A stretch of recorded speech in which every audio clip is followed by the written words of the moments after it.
So இந்த நாளிலும் ஆண்டவர் நம்மோடு கூட விசேஷமாக பேசணும் அப்படின்னு சொல்லி நினச்சது வந்து உங்களுடைய பலத்தினால கிடையாது, உங்களுடைய ஸ்ட்ரென்த்துனாலேயோ உங்களுடைய பராக்கிரமத்தினாலேயோ கிடையாது, என்னுடைய ஆவியினால் எல்லாம் ஆகும் அப்படின்னு சொல்லி நமக்கு ஒரு என்கரேஜிங்காக ஆண்டவர் வந்து நமக்கு ஒரு வேர்டை கொடுத்துருக்குறார்.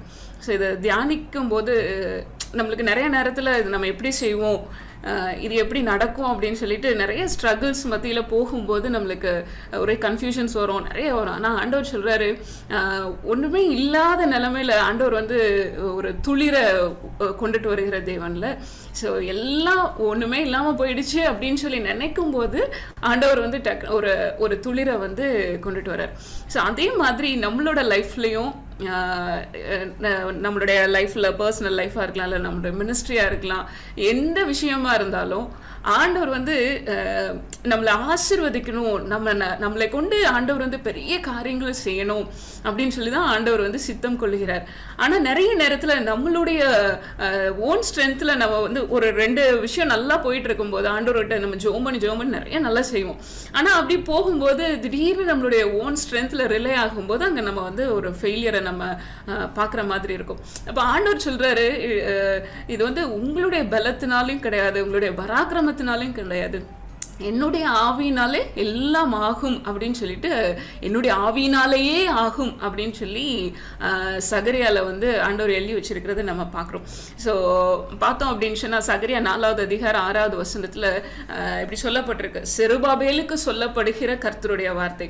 ஸோ அந்த கிங் லைனில் வந்து ஆல்மோஸ்ட் எல்லாரும் சிறைப்பட்டு போய் எருசலேம் ரொம்ப மோசமான நிலைமையில் இருக்கும்போது, ஸோ அவருடைய ஜனங்கள் அழிவின் பாதையிலிருந்து அப்படி போய், அதாவது ஒன்றுமே இல்லை அப்படின்னு சொல்லும்போது ஆண்டவர் வந்து மறுபடியும் அவருடைய மக்களை கட்டுகிற அந்த காரியங்களை நம்ம வந்து சகரியால பார்க்க முடியும், தீர்க்கதரிசி மூலமா பேசுறதை நம்ம பார்க்க முடியும். அப்போ ஆண்டவர் வந்து செருபாபேலுக்கு சொல்றார், சகரியா மூலமா, செருபாபேலுக்கு சொல்லப்படுகிற கர்த்தருடைய வார்த்தை என்னவென்றால், பலத்தினாலும் அல்ல பராக்கிரமத்தினாலும் அல்ல, என்னுடைய ஆவியினாலேயே ஆகும். ஸோ உங்களுடைய ஸ்ட்ரென்த் எல்லாம் கிடையாதுப்பா, என்னுடைய ஆவியினாலேயே ஆகும் என்று யார் சொல்றா? சேனைகளின் கர்த்தர் சொல்லுகிறார் அப்படின்னு சொல்ற. ஸோ இந்த பிட்டு வசனம் வந்து நம்மளுக்கு 6வது வசனத்துல இருக்கு. ஆனா சகரியா 4வது அதிகாரத்தை நீங்க அப்படியே ஸ்டார்ட் பண்ணும்போது பாத்தீங்க அப்படின்னா, அவர் வந்து ஒரு விஷனை பார்க்கிறார். விஷனை பார்க்கும்போது அங்க ஒரு லேம்ப் ஸ்டாண்ட் இருக்கிறத பார்க்குறாரு. ஸோ அதில் வந்து பக்கத்தில் 2 ஒலிவ மரங்கள் இருக்குது. அந்த ஒலிவ மரத்துலேருந்து எண்ணெய், அந்த கோல்டன் பிரான்ச்சஸ் மூலமாக எண்ணெய் அதுக்கு வர்றதை பார்க்குறாரு. இந்த விஷனை பார்த்துட்டு சகரியாக்கு அது என்னன்னு சொல்லி புரியல. அப்போ அந்த தூதன் கிட்ட கேட்கிறாரு, இது என்ன அப்படின்னு சொல்லி கேட்கும்போது அந்த தூதன் சொல்றாரு, இது என்னன்னு உனக்கு தெரியலையா அப்படின்னு சொல்லி சொல்லிட்டு, ஆனால் திரும்பவும் அவர் என்ன பண்றாருன்னா, அது என்னன்னு சொல்லி எக்ஸ்பிளைன் பண்ணாம தான் இந்த வசனங்களை, செருபாபேலுக்கு சொல்லப்படுகிறது என்ன அப்படின்னு சொல்லிட்டு நிறைய அந்த வசனங்கள் எல்லாம் அவர் சொல்றதை நம்ம பார்க்குறோம். அப்போ அப்படி சொல்லிட்டே வரும்போது அந்த விஷனை பத்தி அந்த காரியங்கள் எல்லாம், செருபாபேலுக்கு இதெல்லாம் நடக்கும் அப்படின்லாம் சொல்லிட்டே வந்துட்டு, இப்படி கட்டப்படும், அவன் தான் கார்னர் ஸ்டோன் அவர் கொண்டுட்டு வருவாரு, ஸோ அவனே கொண்டு வந்து போடுற அவனை கட்டி முடிப்பான் அப்படியெல்லாம் அவர் சொல்லிட்டே வரும்போது, திரும்பவும் இந்த விஷன் என்ன, அந்த லேம்ப் ஸ்டாண்ட் என்ன, அந்த 2 ஒலிவ மரங்கள் என்ன அப்படின்னு சொல்லி சகரியாக்குள்ள இருந்த அந்த கன்ஃபியூஷன்ஸ்ல அவர் கேட்கும்போது அப்போ அந்த தூதன் சொல்றாரு, இவைகள் 2ம் சர்வலோகத்துக்கும் ஆண்டவராய் இருக்கிறவரின் சமூகத்தில் நிற்கிற அபிஷேகம் பெற்றவர்கள் என்றார். அப்போ ஆண்டவர் ஒரு ஸ்பெசிபிக் பர்பஸோடு கூட தான் மனுஷங்களை சூஸ் பண்ணி அவங்கள வந்து அபிஷேகிக்கிறார். ஸோ நம்ம ஓல்டு டெஸ்டமெண்ட் ஃபுல்லாக பார்த்தோம் அப்படின்னு சொன்னால், தாவீதை அபிஷேகம் பண்ணுறதை பார்க்குறோம், சவுலை அபிஷேகம் பண்ணுறதை பார்க்குறோம், ஆரோனை அபிஷேகம் பண்ணுறதை பார்க்குறோம். இப்படி நிறைய இடங்கள்ல வந்து ஆண்டவர் வந்து அபிஷேகம் பண்ணுறத நம்ம வந்து பார்த்துட்டே இருக்கோம். அப்போது ஒரே நிமிஷம், ஸோ அதை பார்த்தோம் அப்படின்னு சொன்னால் அந்த மாதிரி சொல்கிறத நம்ம பார்க்குறோம்.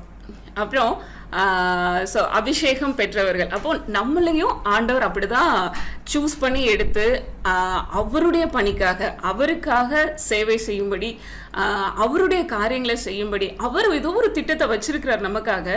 ஸோ நம்மளுடைய ஓன் ஸ்ட்ரென்த்ல அதை செய்ய முடியாது. நம்மள அவர் அபிஷேகம் பண்றாரு. அபிஷேகம் பண்ற நம்ம சும்மா இல்லை, நம்ம எந்த இடத்துல நிக்கிறோம் அப்படின்னு சொன்னா சர்வ லோகத்துக்கும் ஆண்டவராக இருக்கிற சமூகத்தில் நிற்கிற அபிஷேகம் பண்ணப்பட்டவர். அப்போ அபிஷேகம் பண்ணப்பட்ட ஒவ்வொருத்தரும் ஆண்டவருடைய சமூகத்துல போகும்போது, இந்த உலகத்துல நம்ம இருக்கும்போதே நம்ம ஒவ்வொரு டைம் பிரேயர்ல நம்ம போகும்போது ஆண்டவருடைய பிரசன்னத்துல நம்ம போறதை நம்ம ஃபீல் பண்ண முடியும். ஸோ தேவன் இந்த அண்ட சராசரங்களையும் நிரப்பி கொண்டிருக்கிறவர் நம்மள அந்த இடத்துல வந்து மீட் பண்றதை நம்ம ஃபீல் பண்ண முடியும். நம்மளோடு கூட தரித்திருக்கிறத நம்ம பார்க்க முடியும். அதை தான் நம்ம வந்து கொரிந்தியர்ல நம்ம வாசிக்கிறோம், நீங்கள் தேவனுடைய ஆலயமா இருக்கிறீர்கள் அப்படின்னு சொல்லி. அப்போ நமக்குள்ள அவர் வாசம் பண்றாரு. அப்போ நம்ம அவருடைய சமூகத்துல அவருடைய பிரசன்னத்துல நம்ம நிரம்பி இருக்கிறோம். அப்படி இருக்கும்போது ஆண்டவர் நம்மை கொண்டு செய்கிற காரியம் வித்தியாசமா இருக்கும். அது மனுஷனுடைய மூளைக்கு எட்டாத காரியமா தான் கட்டாயம் இருக்கும். ஸோ ஆண்டவர் சொல்றாரு, இன்னைக்கு உங்களை நம்ம எல்லாரையும் பார்த்து சொல்றாரு, பலத்தினாலும் அல்ல பராக்கிரமத்தினாலும் அல்ல என்னுடைய ஆவியினாலே ஆகும். நீங்க என்ன உங்களை கொண்டு நான் என்ன செய்யணும்னு சொல்லி சித்தம் வச்சிருக்கேனோ அதை நான் செய்து முடிப்பேன். அது நீங்கள்ல நான் உங்க மூலமா செய்து முடிப்பேன் அப்படின்னு சொல்லி சொல்றாரு.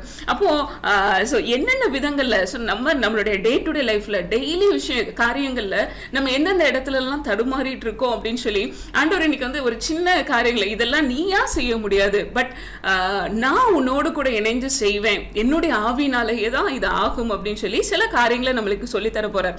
ஸோ ரொம்ப ஒருவேளை அது ரொம்ப பேசிக்கா இருக்கலாம், ஆனா நம்ம கொஞ்சம் அப்படி கேட்கும் போது அனலைஸ் பண்ணி பார்ப்போம், இதை நான் என்னுடைய வாழ்க்கையில் இது எப்படி இருக்கு, நான் ஆண்டவர் எதிர்பார்க்கிற மாதிரி நான் இருக்கிறேனா, ஆண்டவர் என் மூலமா என்னென்ன செய்யறாரு, என்னுடைய வாழ்க்கையில இது சரியா தான் போயிட்டு இருக்கான்னு சொல்லி நம்ம கொஞ்சம் நம்ம அனலைஸ் பண்ணி பார்ப்போம். ஸோ ஃபர்ஸ்ட் திங் பிரேயர், ஜெபம் அப்படின்னு சொல்லி சொல்லும்போது இப்போ நம்ம இந்த 5th காஸ்பலுக்கெல்லாம் நம்ம கண்டினியூஸாக செயின் ப்ரேயர் வச்சுருக்கோம். ஸோ நிறைய பேர் அதில் சந்தோஷமாக நீங்கள் பார்ட்டிசிபேட் பண்ணுறீங்க. We prize got. அதில் நம்ம பார்ட்டிசிபேட் பண்ணும்போது சில நேரம் சில சூழ்நிலைகளில் கொஞ்சம் தடுமாற்றங்கள் வரலாம். நம்மளால் செய்ய முடியுதா, இல்லை நம்ம ரெகுலராக நம்மளுடைய ப்ரேயர் லைஃப் எப்படி இருக்குது, தேவனோடு கூட என்னால் நான் எப்பொழுதும் அந்த ப்ரேயர் லைஃப்பில் என்றைக்குமே கேப் இல்லாமல் நான் தேவனோடு கூட உறவாடுகிறேனா, சரியா நான் அந்த நேரத்துல நான் ஆண்டவரோடு கூட நான் பிரசன்னமா இருக்கிறேனா, ஜெபத்துல உறுதியாய் தரித்திருங்கள் அப்படின்றாரு, இடைவிடாமல் ஜெபம் பண்ணுங்கள்ன்றாரு. ஸோ இதுல எல்லாம் நான் எப்படி இருக்கேன், ஸோ என்னோட பர்சனல் லைஃப்ல என்னுடைய ஜெப வாழ்க்கை எப்படி இருக்கு அப்படின்னு சொல்லி யோசிக்கிறேன். ஸோ அப்போ நம்ம யோசித்து பார்ப்போம். அப்போ இங்கே வசனம் சொல்லுது, ரோமர் 8வது அதிகாரம் 26, 27 வசனங்கள்ல, அந்தபடியே ஆவியானவரும் நமது பலவீனங்களில் நமக்கு உதவி செய்கிறவரா இருக்கிறார். இப்போ பலவீனங்களில் உதவி செய்கிறவரா இருக்கிறார் அப்படின்னு சொன்னா நம்மளுடைய பலவீனங்கள் எப்படிப்பட்டதா இருக்கு. சில நேரத்துல நம்மளுடைய சர்க்கம்ஸ்டன்சஸ் வந்து நம்மளை டென்ஷனுக்குள்ள கொண்டுட்டு போகும். சில சர்க்கம்ஸ்டன்சஸ் வந்து நம்மளை ரொம்ப இன்ஃபீரியரா ஃபீல் பண்ண வைக்கும். ஸோ இப்படி நம்ம ஒவ்வொரு டைமும் சில வீக்னஸஸ் வந்து நம்மளை ஓவர் கம் பண்ணுறதை நம்ம பார்க்க முடியும்.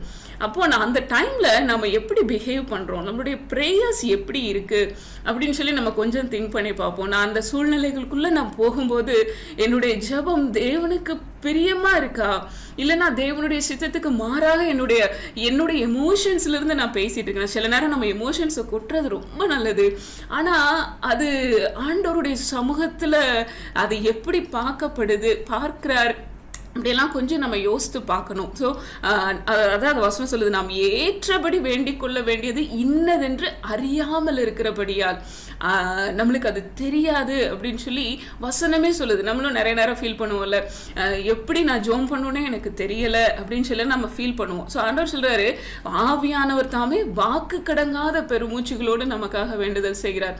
சில விஷயங்கள் இது ஆண்டவர் தான் என்னோட வாழ்க்கையில் அலோ பண்ணியிருக்காரா அப்படின்னா நான் இதுல இருந்து என்ன லேர்ன் பண்ணணும், இல்லை ஆண்டவர் அனுமதிக்காம பிசாசானவன் கொண்டுட்டு வருகிற சோதனை அப்படின்னு சொன்னா நம்ம அதை எப்படி மேற்கொள்ளணும் இப்படின்னு சொல்லி நிறைய விதங்கள்ல நம்மளுக்குள்ள அந்த போராட்டங்கள் இருக்கும். அப்போ இந்த வசனம் தெளிவா நம்மளுக்கு சொல்றது என்னது, நம்ம ஏற்றபடி வேண்டிக் கொள்ள வேண்டியது இன்னதென்று அறியாமல் இருக்கிறபடியால், அதாவது தேவனுக்கு பிரியமானபடி நம்ம வேண்டிக் கொள்றது நம்மளுக்கு தெரியாம இருக்கிறதுனால ஆவியானவர் நம்மோடு கூட இணைந்து வாக்கு கடங்காத பெருமூச்சுகளோடு நமக்காக வேண்டுதல் செய்கிறாரா.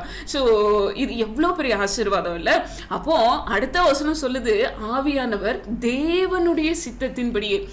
என்னுடைய வில் கிடையாது, என்னுடைய சித்தம் கிடையாது, தேவனுடைய சித்தத்தின்படியே பரிசுத்தவான்களுக்காக வேண்டுதல் செய்கிறபடியால் இருதயங்களை ஆராய்ந்து பார்க்கிறவர் ஆவியின் சிந்தை என்ன என்று அறிவார். அப்போ ஒவ்வொரு டைமும் நம்ம ஆண்டவருடைய பிரசன்னத்துக்குள்ள போகும்போது நம்மோடு கூட இணைந்து நமக்காக அவர் விண்ணப்பம் பண்ணும்போது நம்முடைய இருதயத்தையும் அவர் ஆராய்ந்து பார்க்கிறார். ஏன் இந்த ப்ரேயரை நம்ம ஏறெடுக்கிறோம் அப்படிங்கிறத அவர் ஆராய்ந்து பார்ப்பார். நம்மளுடைய சிந்தை என்ன அப்படிங்கிறத அவர் ஆராய்ந்து பார்ப்பார். ஸோ பரிசுத்த ஆவியானவர் நம்மள ஒவ்வொரு டைமும் நம்மளுடைய ஹார்ட் எதுக்காக அப்படி அங்கலாய்க்குது ப்ரேயர்ல அப்படின்னு சொல்லி அவர் ஆராய்ந்து பார்க்கிறவரா இருக்காரு. அப்போ நிறைய நேரத்துல நம்மளுடைய ஃப்ளெஷ்ல நம்ம வீக்கா இருக்கிறதுனால சம்டைம்ஸ் நம்ம தவறா கூட நம்ம நிறைய நேரம் பேசிடுறோம் ப்ரேயர்ல. யாருக்காவது விரோதமா அந்த ஹேட்ரட் உள்ள வரும்போது நம்மளுடைய ஜெபம் வித்தியாசமாகுது. அப்போ பழைய ஏற்பாட்டு காலங்களை பத்தி தெரியல, ஆனா இன்றைக்கு வாழ்ந்து கொண்டிருக்கிற புதிய ஏற்பாட்டு காலத்துல ஆவியானவருடைய காலத்துல வாழ்ந்து கொண்டிருக்கிற நமக்கு நம்மளுக்கு ஒரு பெரிய ஸ்ட்ரென்த் என்ன அப்படின்னு சொன்னா பரிசுத்த ஆவியானவரை தேவன் நமக்கு அருளி செய்திருக்கிறார். ஸோ நம்மளுடைய ஓன் ஸ்ட்ரென்த்தில் நம்மளுடைய ப்ரேயர்ஸில் நம்ம வந்து ரொம்ப தேவனுக்கு பிரியமான என்னுடைய ஓன் என்னுடைய நாலேஜில் நான் ஜோம் பண்ணுறதில்ல, ஆவியானவரோடு கூட நான் இணைந்து ஜெபிக்கும் போது அவருடைய சித்தத்தின்படி நம்ம ஜெபிப்போமா. ஸோ 2 பேரை பற்றி நம்ம பார்க்கலாம். இல்லை பார்த்தீங்கன்னா நம்ம எலியாவை குறித்து நிறைய தடவை நம்ம தியானிச்சிருக்கோம். அப்போது எலியாவோட லைஃப்பில் வந்து அவர் ஒரு பெரிய காரியத்தை செய்கிறார். என்ன, அந்த வானத்திலிருந்து அக்கினி இறங்குது, அவனுடைய ஜெபத்துக்கு ஆண்டவர் ஆன்சர் பண்ணுறதை நம்ம பார்க்குறோம். அவர் ப்ரேயர் பண்ணுறாரு, மழை பெய்யறதை நம்ம பார்க்குறோம். 3 வருஷமாக அவருடைய ஜெபத்தினால தடை செய்யப்பட்ட அந்த மழை 3 வருஷத்துக்கு அப்புறம் அவருடைய ப்ரேயரில் வந்து மழை பெய்யறதை நம்ம பார்க்குறோம். இப்படி பயங்கர அற்புதங்களை செய்கிற மாதிரி இருக்குது அப்படி பார்க்கும்போது. ஆனால் யேசபேலுடைய அந்த அவளுடைய வேர்ட்ஸை அவர் கேள்விப்பட்ட உடனே நாளைக்கு இன்றைய தினம் எப்படி நீ பாகாலுடைய தீர்க்கதரிசிகளுக்கு செய்தியோ அதே போல நான் உனக்கு செய்வேன்னு சொல்லி யேசபேல் சொல்றாங்கிற அந்த வேர்டை கேள்விப்பட்ட உடனே, அவங்க சொன்னதை கேள்விப்பட்ட உடனே அவனுக்குள்ள கலக்கம் வர்றதை பார்க்குறோம். ஸோ ஒரு சாப்டருக்கு ஒரு ஃப்ரெண்ட் முன்னாடி இருக்கிற சாப்டர்ல அவ்வளோ வைராக்கியமாக இருந்த மனுஷனுக்குள்ள ஒரு சின்ன ஆட்டம் வர்றதை நம்ம பார்க்குறோம். அப்படி சின்ன ஆட்டம் இல்லை, பயங்கரமாக, அதாவது உன்னை கொலை செஞ்சிருவேன்னு சொல்லும்போது அவங்க பதறாரு. அவருக்குள்ள அவரால் அதை அக்செப்ட் பண்ணிக்கவே முடியல. அவர் நினைச்சாரு அந்த ஃபுல் இஸ்ரேலைட்ஸும் அவர் பின்னாடி வந்துருவாரு, எல்லாரும் சேர்ந்து எதிர்த்து நிற்போன்னு ஒருவேளை நினைச்சிருப்பாரோ என்னவோ தெரியல. ஆனா இங்க தனி மனிதனா நிக்கிறத நினைச்ச உடனே அவருக்குள்ள அதை தாங்கவே முடியல. ஆண்டவரே, நான் உமக்காக இவ்வளோ செய்தேன், ஆனா நான் இப்போ இப்படி இருக்கேனேன்னு சொல்லி அவர் ஃபீல் பண்ணதுனால அவர் ஓடி ஒரு நாள் பிரயாணமா வனாந்திரத்தை நோக்கி ஓடுறார். வனாந்திரத்தில் போய் நம்மளுக்கு தெரியும், வனாந்திர டெசர்ட்ல இருக்கிற பிளான்ஸ் எப்படி இருக்கும், ஒரு முள் எல்லாம் இருக்கும், முள் நிறைஞ்சதாக தான் இருக்க முடியும்ல. ஸோ அங்கே போய் ஒரு சூறை செடிக்கு கீழே போய் படுத்துக்கிறத நம்ம பார்க்குறோம். ஸோ அவர் எதிர்பார்த்தது ஒருவேளை நடக்காமல் போயிடுச்சா என்னன்னு தெரில. அங்கே அந்த அவருடைய மனநிலைமையை நம்மளால் இந்த டைமில் யோசிச்சே பார்க்க முடியல. அவ்வளோ ஒரு ஆங்ஸைட்டி, ரொம்ப வீக்காக ஃபீல் பண்ணி ஓடி போயிட்டு அவர் சொல்கிறாரு, அவர் என்ன ப்ரேயர் பண்ணுறாரு, ஆண்டவரே என் ஆத்துமாவை எடுத்துக்கொள்ளும், என் பிதாக்களை பார்க்கலும் நான் நல்லவன் அல்ல. நான் யேசபேலோட கையிலலாம் நான் சாக விரும்பல, ஆண்டவரே நீங்க என்னோட ஆத்மாவை எடுத்துக்கொள்ளுங்க, நான் உமக்காக தானே பக்தி வைராக்கியமா இருந்தேன் அப்படின்னு சொல்லிட்டு அவர் அந்த இடத்துல அவர் ஐயும் அறியாம அந்த ப்ரேயர் வந்து வித்தியாசமா வருகிறத நம்ம பார்க்குறோம்.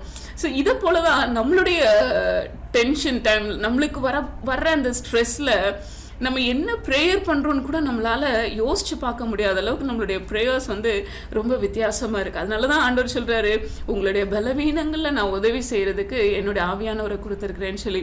அப்போது அவரை நம்ம எவ்வளோ சார்ந்து கொள்ளணும்னு பாருங்களேன். அப்போ 1 ராஜாக்கள் 19:10 ஆண்டவர் வந்து அவரை தட்டி எழுப்பி பேசும்போது அவர் சொல்கிறார், திரும்பவும் இதையே தான் சொல்கிறார், அதற்கு அவன் சேனைகளின் தேவனாகிய கர்த்தருக்காக வெகு பக்தி வைராக்கியமாக இருந்தேன். சும்மாலாம் இல்லை, ஒரு ஃபுல் நேஷனும் பாகாலுக்கு பின்னாடி போகும்போது நான் மட்டும் தனியாக உமக்காக நான் பக்தி வைராக்கியமாக இருந்தேன். ஆண்டவரே, இஸ்ரவேல் புத்திரர் உம்முடைய உடன்படிக்கை தள்ளி விட்டுட்டாங்க, உம்முடைய பலிபீடங்கள்லாம் இடிச்சிட்டாங்க, உம்முடைய தீர்க்கதரிசிகளை பட்டயத்தால் கொன்று போட்டார்கள், நான் ஒருவன் மாத்திரம் மீதியாக இருக்கிறேன்.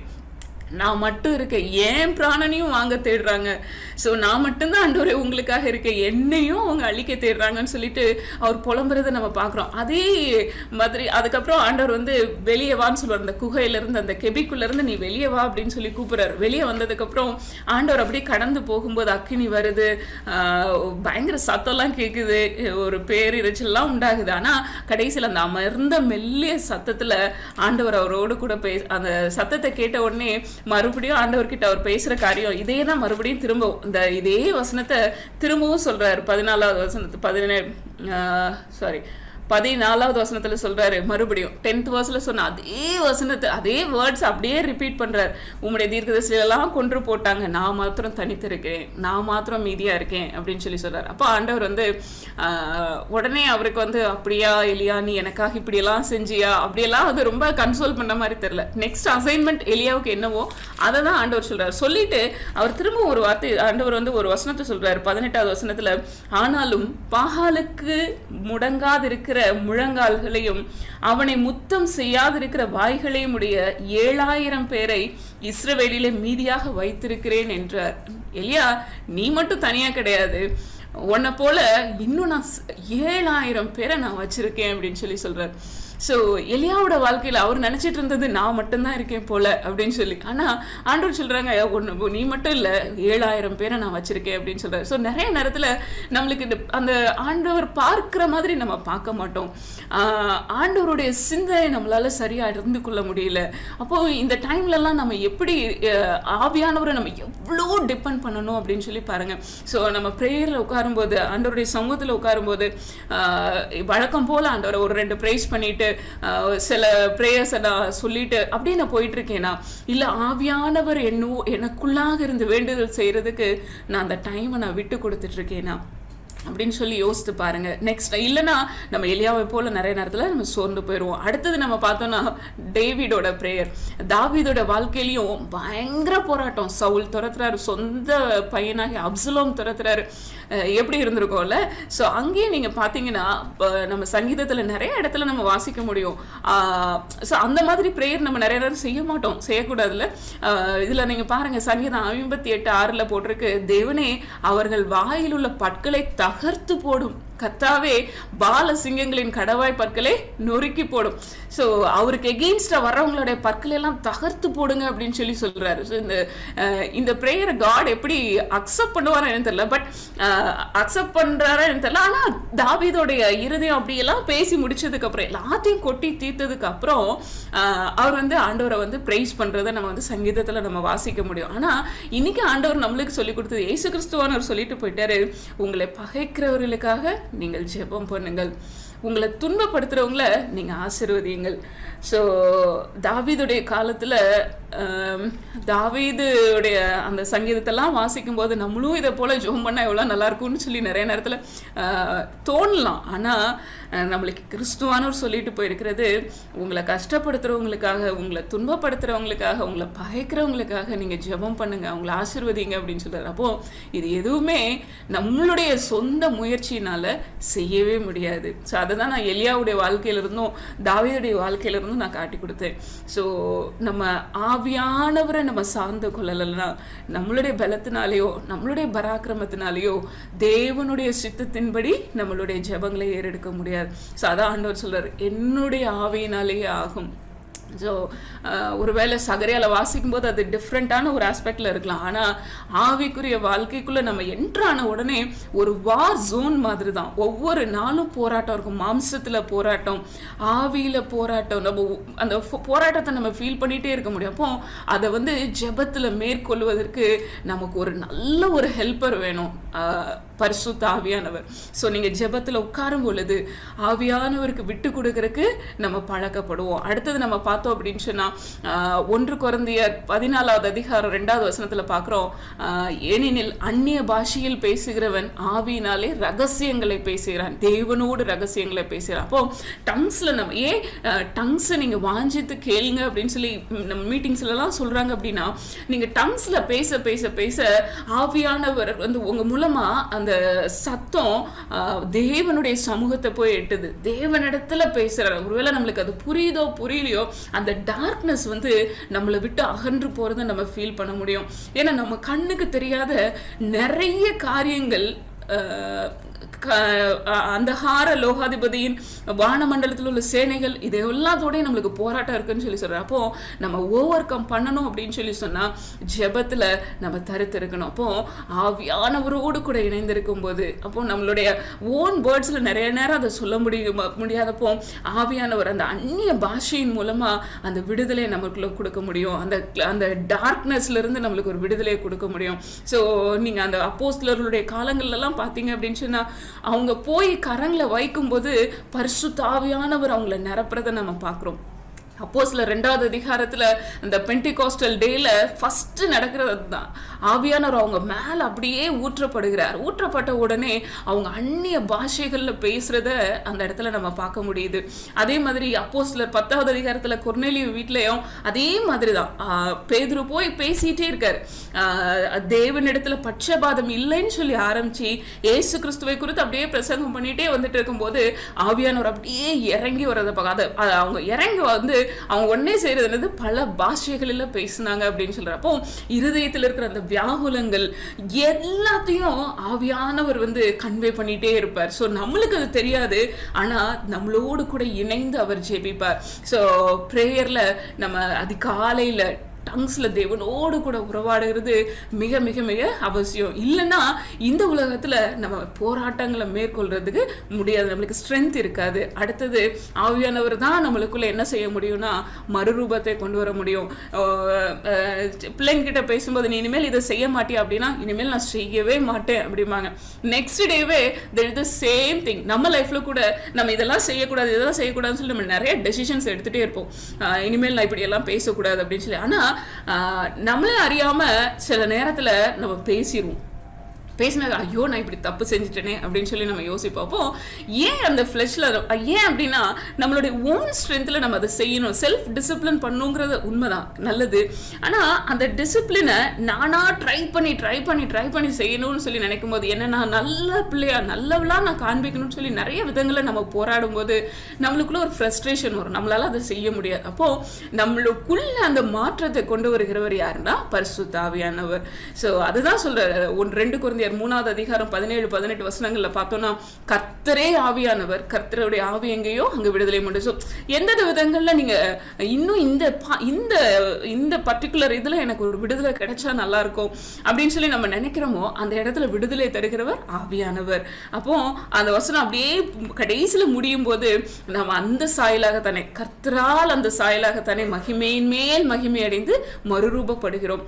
அந்த டிரான்ஸ்ஃபர்மேஷன் நம்மளுக்குள்ள கட்டாயம் நடக்கணும், ஒவ்வொரு நாளும் நடக்கணும். ஏதோ ஒரு நாள் நடந்து முடிஞ்சிடுச்சா இல்ல, அன்னு தினமும் நம்மளுடைய வாழ்க்கை மறுரூபம் ஆயிட்டே இருக்கணும். ஏன் அப்படின்னு சொல்லி சொன்னா கலாத்தியர் 6வது அதிகாரம் 19, 20, 21 வசனங்களை சொல்லுது. நம்ம எல்லாருமே இந்த மாம்சத்துல விழுந்து போன ஒரு சுபாவத்துல தான் நம்ம இருக்கோம். ஸோ நம்மளை ரெனியூ பண்ணி நம்மளுக்குள்ள புதிய ஜீவனை கொடுத்து புதிய இருதயத்தை கொடுத்து நம்மளை புது மனுஷனா மாற்றுகிறவர் அவர் தான் இல்ல. ஸோ மாம்சத்தின் கிரியைகளை நீங்க பாத்தீங்க அப்படின்னு சொன்னா பகைகள், விரோதங்கள், வைராக்கியங்கள், கோபம், சண்டை, பிரிவினை, மார்க்க பேதங்கள், ஸோ இது எல்லாம் நம்மளுடைய ஃப்ளெஷ்ல இருக்கும்போது அதை நம்ம ஓவர் கம் பண்ணுவது எப்படி? நம்மளால முடியாது, நம்மளுடைய ஓன் ஸ்ட்ரென்த்ல அது முடியாது. நம்ம முயற்சி எடுக்கலாம், ஆனால் அது முடியாது. ஆனால் ஆவியானவருடைய கரத்தில் நம்ம விட்டு கொடுக்கும்போது என்ன மாற்றுங்க ஆண்டவரே, அவருடைய பிரசன்னத்தில் நம்ம இருக்க அவரோடு கூட நம்ம நெருங்கி ஜீவிக்க நம்மளுடைய இருதயத்தில் அந்த மாற்றத்தை நம்ம உணர முடியும். சில நேரம் அந்த ஷார்ட் டெம்பராக இருக்கிறாங்க அப்படின்னு சொன்னால் ஆண்டவர் வந்து அதை அப்படியே மென்மையாக மாற்றுவர். அவர் தான் நம்மளை மென்மையாக மாற்றுவர். அவரை போல இல்லை, அவருடைய சாயலுக்கு ஒப்பாக நம்மளை மாற்றணும், குமாரனுடைய சாயலுக்கு ஒப்பாக நம்மளை மாற்றணும் அப்படிங்கிறது தான் அவருடைய வாஞ்சை. அப்போ அவர் என்ன செய்யறாரு, நமக்குள்ள அந்த மாற்றத்தை கொடுக்குறாரு. இது நம்மளுடைய ஓன் ஸ்ட்ரென்த்னால முடியாது. அதனாலதான் கலாத்தியர்ல பவுல் எழுதுறாரு, பின்னும் நான் சொல்லுகிறது என்னவென்றால் ஆவிக்கேற்றபடி நடந்து கொள்ளுங்கள், அப்பொழுது மாம்ச இச்சையை நிறைவேற்றாதிருப்பீர்கள். ஸோ எல்லா இடத்துலையும் நம்ம ஆவிக்குரியவர்களா நம்ம நடக்கணும் அப்படின்னு சொன்னா அந்த ஆவியானவர் நம்மளோடு கூட இருக்கணும். இப்போ நம்ம எவ்வளவு தூரம் நம்ம அவரை சார்ந்து கொள்ளணும்னு சொல்லி பாருங்க. இப்போ வசனம் சொல்லுது, மாம்சம் ஆவிக்கு விரோதம் விரோதமாகவும் ஆவி மாம்சத்துக்கு விரோதமாகவும் இச்சிக்கிறது. எது நம்மளை டாமினேட் பண்ணுது? ஆவியானவர் மூலமா நடத்தப்படுகிற வாழ்க்கை எனக்குள்ள இருக்கா, இல்லை என்னுடைய மாம்சத்துக்கு நான் இடம் கொடுத்துட்றேன்னா? நம்ம இன்னைக்கு உலகத்துல பார்த்தோம் அப்படின்னு சொன்னா, நம்ம கொஞ்ச நேரத்துக்கு முன்னாடி நம்ம ப்ரேயர் பண்ணும்போது நிறைய விஷயங்களுக்காக ஜோம் பண்ணோம். இன்னைக்கு கொஞ்சம் அப்படி நியூஸ் எல்லாம் பார்த்தா நிறைய கொள்ளை நோய்கள், பஞ்சம், நிறைய இடத்துல மழை இல்லை, சில இடத்துல தண்ணினாலே அழியுது, சில இடத்துல வெப்பம் பயங்கரமாகுது, சூடு, நிறைய அழிவுகளை நம்ம கேட்குறோம். அதே போல மனுஷனுடைய இருதயங்களும் முன்னாடி இருந்ததை காட்டிலும் இப்போ வெறி கொண்ட ஒரு இருதயமா மாறுறதை நம்ம பார்க்குறோம். அவங்க என்ன நினைக்கிறாங்களோ அதை செய்து முடிக்கிறதுக்கு எந்த எண்டுக்கும் அவங்க போறதை நம்ம பார்க்குறோம். ஸோ இந்த மாதிரி, அதாவது அநேகருடைய அன்பு தணிந்து போகும் சொல்லிட்டு மத்தேயு 24வது அதிகாரத்துல அக்கிரமம் மிகுதியாவதினால் அநேகருடைய அன்பு தணிந்து போகும், ராஜ்யத்துக்கு விரோதமாய் ராஜ்யம், ஜனத்துக்கு விரோதமாய் ஜனம் எல்லாம் எழும்பும். ஆனா இது எல்லாம் வரும்போது நீங்க பயப்படாதபடிக்கு, கலங்காதபடிக்கு எச்சரிக்கையா இருங்கள் அப்படின்னு சொல்றாரு. ஸோ இதெல்லாம் நம்ம கேள்விப்படும் போது நம்மளுடைய இருதயம் கலங்காம இருக்கணும், ஸ்ட்ராங்கா இருக்கணும் அப்படின்னு சொன்னா நம்மளுக்குள்ள அந்த ஆவியானவர் வேணும். இல்லை அப்படின்னு சொன்னா நம்மளும் பயந்து நடுங்க ஆரம்பிச்சிருவோம். இப்போ ஆண்டவர் சொல்றாரு, நான் உங்களை புதிதாக்குறது எதுக்காக அப்படின்னு சொன்னா, இன்னும் இது போல மாம்ச கிரியைகள் அழிந்து கொண்டிருக்கிற ஜனங்களை என் பக்கத்துல கொண்டு வர்றதுக்காக தான் நம்மளை எல்லாத்தையும் ஆண்டவர் புதிதாக்குகிறார். ஏதோ நம்மளை மட்டும் புதிதாக்கி நம்ம மட்டும் ஆண்டவரோடு கூட இணைந்து அவரோடு கூட சந்தோஷமா இருக்கிறதுக்காக இல்லை. கடைசி நாட்கள்ல அன்புனா என்னன்னே தெரியாத ஒரு உலகத்தின் மக்கள் மத்தியில அன்பு நிறைஞ்சவங்களா நம்மள ஆண்டவர் அவருடைய ரெப்ரசன்டேட்டிவா அந்த உலகத்துக்குள்ள அனுப்பணும்னு சொல்லி ஆசைப்படுறாரு. அப்போ ஒருத்தங்க நம்மளுக்கு எகெயின்ஸ்டாவே காரியங்களை செய்வாங்க, அவங்க கிட்ட நம்ம எப்படி அன்பு கூற முடியும்? இல்லை, நம்மளால முடியாது. ஆனா ஆவியானவர் நம்மளை நிரப்பும் போது, அதான் இயேசு கிறிஸ்து செய்தார்ல, அப்போ அவருடைய சாயலுக்கு ஒப்பா நம்மளை மாற்றணும்னு சொல்லி ஆண்டவர் ஆசைப்படுறார். ஸோ நம்மளுடைய ஓன் ஸ்ட்ரென்த்ல முடியாது, உங்களுடைய பலத்தினாலே உங்களுக்கு பராக்கிரமத்தினாலே முடியாது, ஆனா என்னுடைய ஆவினாலேயே ஆகும் அப்படின்னு சொல்றாரு. அப்போ அவருடைய ஆவியானவரை நம்ம சார்ந்து கொள்வோம். அடுத்தது, நம்ம வசனங்களை படிக்கும் போது நிறைய நேரத்துல புரிய மாட்டேங்குது, என்ன சொல்றாருன்னு எனக்கு தெரியல. சில நேரம் பைபிள் ரீடிங் எனக்கு இன்ட்ரெஸ்டிங்கா இல்லை, எனக்கு சந்தோஷமா இல்லை, அந்த ஆண்டவருடைய சத்தத்தை என்னால கேட்க முடியல. இப்படியெல்லாம் நம்ம தடுமாறுறோம் அப்படின்னு சொன்னா இன்னைக்கு நம்ம கேட்க வேண்டியது ஆவியானவருடைய ஹெல்ப் தான். ஏன்னா வசனம் சொல்லுது யோவான் 8:32, சத்தியத்தையும் அறிவீர்கள், சத்தியம் உங்களை விடுதலையாக்கும். அப்போ அறியணும் அப்படின்னு சொன்னா யோவான் 8:13-14 சொல்லப்பட்டிருக்கு. சாரி, அந்த வசனம் இதுல தப்பா இருக்கு, நான் உங்களுக்கு இது வாசிக்கிறேன். ஸோ அதில் சொல்றாரு, இயேசு கிறிஸ்து சொல்றதை நம்ம பார்ப்போம். சத்தியத்தையும் அறிவீர்கள், சத்தியம் உங்களை விடுதலையாக்கும் அப்படின்னு சொல்றாரு. சொல்லிட்டு அவர் என்ன சொல்றாரு அப்படின்னு சொன்னா, குமாரன் உங்களை விடுதலையாக்கினால் மெய்யாகவே விடுதலையாவீர்கள் அப்படியெல்லாம் சொல்றாரு. ஸோ இந்த அவருடைய சீஷர்கள் கிட்ட அவர் பேசும்போது சொல்றாரு, யோவான் எழுதின சுவிசேஷத்துல சத்திய ஆவியாகி அவர் வரும்போது 14வது அதிகாரத்துல 16வது அதிகாரத்துல 13-14 சொல்றாரு. இதுல 16th சாப்டருக்கு பதிலாக 18 இருக்கு. சாரி, நான் இதை வாசிக்கிறேன். சத்திய ஆவியாகி அவர் வரும்போது சகல சத்தியத்திற்குள்ளும் உங்களை நடத்துவார். அவர் தம்முடைய சுயமாய் பேசாமல் தாம் கேள்விப்பட்டவர்கள் யாவையும் சொல்லி வரப்போகிற காரியங்களை உங்களுக்கு அறிவிப்பார். அவர் என்னுடையதில் எடுத்து உங்களுக்கு அறிவிப்பதினால் என்னை மகிமைப்படுத்துவார். அப்ப யார் இதை ரிவீல் பண்ண முடியும் அப்படின்னு சொன்னா, அந்த சத்தியத்தை யார் நமக்கு ரிவீல் பண்ண முடியும், யார் நம்மளுக்கு வெளிப்படுத்த முடியும் அப்படின்னு சொன்னா பரிசுத்த ஆவியானவர். ஸோ நம்ம ஒவ்வொரு நாளும் வேதத்தை எடுத்து உட்காரும் பொழுது ஆவியானவர் நம்ம பக்கத்துல இருப்பார், நம்மளோடு கூட இருப்பார், நம்மளோட கூட பேசணும்னு சொல்லி ஆசைப்படுவார். நம்ம அவருக்கு இடம் கொடுக்காம இப்போ அவர் உங்களுக்கு எக்ஸ்பிளைன் பண்ணணும்னு சொல்லி ஆசைப்படும் போது உங்களோடு கூட பேசணும் அப்படின்னு சொல்லி கர்த்தருடைய வார்த்தை உங்களுக்கு அந்த ஆத்மாவுக்கு அது ஜீவனா அது மண்ணாவா வரணும்னு சொல்லி கொடுக்கணும்னு சொல்லி ஆசைப்படும் போது நம்ம கடகடன்னு ரீட் பண்ணிட்டு ஓகே இன்னைக்கு பைபிள் போர்ஷன் முடிஞ்சிருச்சு நம்ம க்ளோஸ் பண்ணிட்டு போயிட்டோம் அப்படின்னு சொன்னா நம்மளால அவருடைய சத்தத்தை கேட்க முடியாது. அந்த நாளுக்கு ஆண்டவர் நமக்கு கொடுக்குற ஆலோசனைகளை நம்ம இழந்து போயிடுவோம். அப்போ ஆண்டவர் சொல்றாரு, சத்தியத்தை அறிவீர்கள், சத்தியம் உங்களை விடுதலையாக்கும். நீ இந்த இந்த ஒரு பர்டிகுலர் ஏரியாவில் நீங்கள் வந்து கட்டப்பட்ட மாதிரி இருக்கீங்களா, இதிலிருந்து யாராவது விடுவித்தா நல்லா இருக்குமே சொல்லி ப்ரேயர்லாம் சொல்றீங்க. அப்போ ஆலோசனைகளை ஆவியானவர் வசனத்தின் மூலமா உங்களுக்கு பேசுவார். அப்போ அந்த வசனத்தின் பக்கம் போகும்போது ஆண்டவரே என்னோடு கூட நீங்க பேசுங்கன்னு சொல்லி கேட்கணும். அதான் சங்கீதக்காரனாகிய தாவீது சங்கீதம் 119:18 சொல்றாரு, உமது வேதத்தில் உள்ள அதிசயங்களை நான் பார்க்கும்படிக்கு என் கண்களை திறந்தரலும்.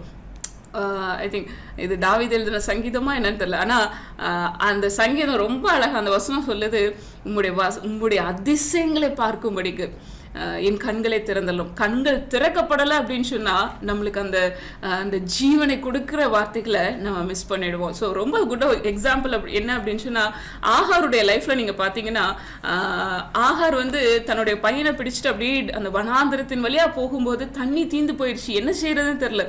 அவ வந்து அந்த பிள்ளையை விட்டுட்டு ரொம்ப தூரத்தில் போய், நான் இனிமேல் இந்த பிள்ளை சாகிறத நான் பார்க்க மாட்டேன்னு சொல்லி ரொம்ப தூரத்தில் போய் அவள் அழுகிறா. ஆண்டவரை நோக்கி அழுதாலாம் என்னன்னு சொல்லி தெரியல. ஆனால் அழுகும்போது ஆண்டவர் வந்து பேசுறார், ஆகார் ஏன் அழுகிற, பிள்ளையின் சத்தத்தை நான் கேட்டேன் அப்படின்னு சொல்லிட்டு ஆண்டவர் வந்து ஆகார் கிட்ட பேசும்போது, பேசி முடிச்சதுக்கப்புறம் இந்த வசனம் போடப்பட்டிருக்கோம், தேவன் அவளுடைய கண்களை திறந்தார், அப்பொழுது அவள் ஒரு தண்ணீர் துறவை கண்டு போய் துருத்தியிலே தண்ணீர் நிரப்பி பிள்ளைக்கு குடிக்க கொடுத்தாள் அப்படின்னு இருக்கும். பக்கத்துலேயே தான் இருக்கு துறவு, ஆனால் தெரியல, ஏன் கண்கள் மறைக்கப்பட்டிருக்கு. அப்போ அந்த ஆசீர்வாதத்தின் ஊற்ற நம்மளால அண்டர்ஸ்டாண்ட் பண்ண முடியல, நம்மளால பார்க்க முடியல, அதிலிருந்து எனக்கு கிடைக்கிற அந்த ஜீவனை நான் இன்னும் பெற்றுக்கொள்ள முடியல அப்படின்னு சொன்னா, யார் என்னுடைய கண்களை திறக்கணும்? ஆண்டவர் என்னுடைய கண்களை திறக்கணும். பரிசுத்த ஆவியானவர் என் கண்களை திறந்து எனக்கு அதை காண்பித்து கொடுத்தால்தான் நான் அதிலிருந்து அந்த ஜீவனை நான் பெற்றுக்கொள்ள முடியும்.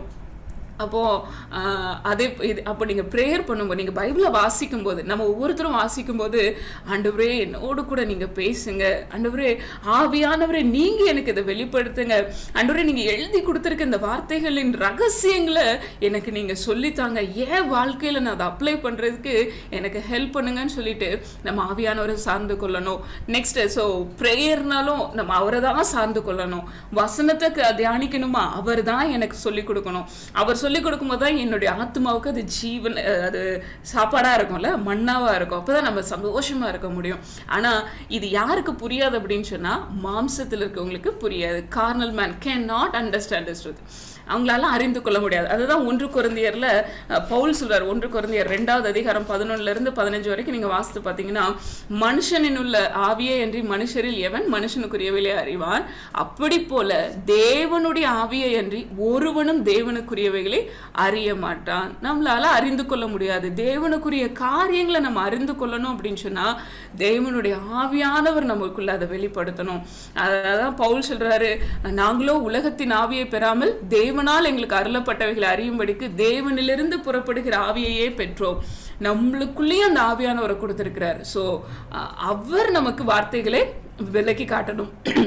அடுத்தபடியா 13வது வசனத்தில் நம்ம பார்த்தோம் அப்படின்னு சொன்னா, அவைகளை நாங்கள் மனுஷ ஞானம் போதிக்கிற வார்த்தைகளாலே பேசாமல், ஸோ வேர்ல்டில் நம்ம பார்த்தோம்னா நிறைய ஸ்பீக்கர்ஸ் இருக்காங்கல்ல, ஆண்டவருடைய வசனத்தை மட்டும் பேசுறவங்க கிடையாது, நிறைய மோட்டிவேஷனல் ஸ்பீக்கர்ஸ் இருக்காங்க. அவங்க பேசுறத கேட்கணும் போலயே இருக்கும், அவங்க வேர்ட்ஸ் என்கரேஜிங்காக இருக்கு. நிறைய பேரை நம்ம ரொம்ப ரொம்ப விரும்பி அவங்களுடைய பேச்சுகளெல்லாம் நம்ம கேட்குறோம். ஆனால் இங்கே வசனம் சொல்லுது, நாங்கள் மனுஷ ஞானம் போதிக்கிற வார்த்தைகளாலே பேசாமல் பரிசுத்த ஆவி போதிக்கிற வார்த்தைகளாலே பேசி ஆவிக்குரியவைகளோட சம்பந்தப்படுத்தி காண்பிக்கிறோம். அப்போ ஒரு மனுஷன்ட்ட நம்ம பேசணும் அப்படின்னு சொன்னா, ஒரு மனுஷனை நம்ம ஆண்டவருக்குள்ள கொண்டுட்டு வரணும் அப்படின்னு சொன்னா, அந்த இடத்துல கர்த்தருடைய சத்தம் இடைப்படணும், ஆவியானவர் இடைப்படணும்ல.